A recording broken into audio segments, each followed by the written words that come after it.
పుట్టిన నాటి నుండి చనిపోయే వరకు అవస్థలు, వృద్ధిక్షయాలు, వ్యాధులు, బాధలు శరీరానికే కానీ ఆత్మకు కావు.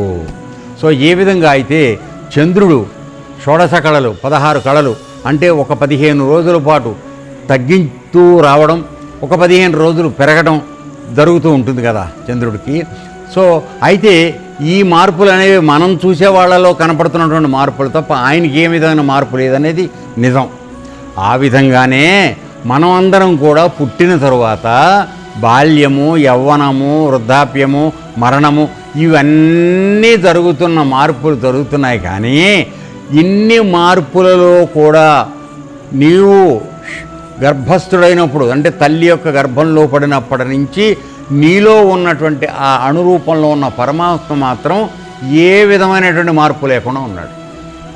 ఇది మనం గ్రహించడం లేదు. ఇక్కడ జరుగుతోంది పొరపాటు. అది చెప్పడానికి ప్రయత్నించాడు. సో ఇప్పుడు దత్తాత్రేయుడు రూపంలో ఉన్న బ్రాహ్మణుడు ఏం తెలుసుకున్నాడు అంటే పైన కనపడుతున్నటువంటి ఈ మార్పులు అనేవి మనం చూసేటువంటి దృష్టితో ఏర్పడుతున్నాయి తప్ప చంద్రుడికి ఏ విధమైనటువంటి మార్పులు లేవు.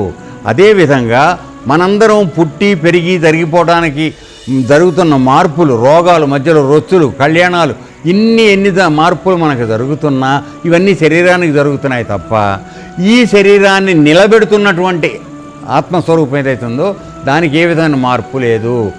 ఏ విధంగా అయితే చంద్రుడు ఏ మార్పు లేకుండా ఉన్నాడో మనలో ఉన్నటువంటి పరమాత్మ కూడా ఆ విధంగానే ఏ మార్పు లేకుండా ఉన్నాడనే విషయాన్ని నేను గ్రహించానని చెప్తున్నాను.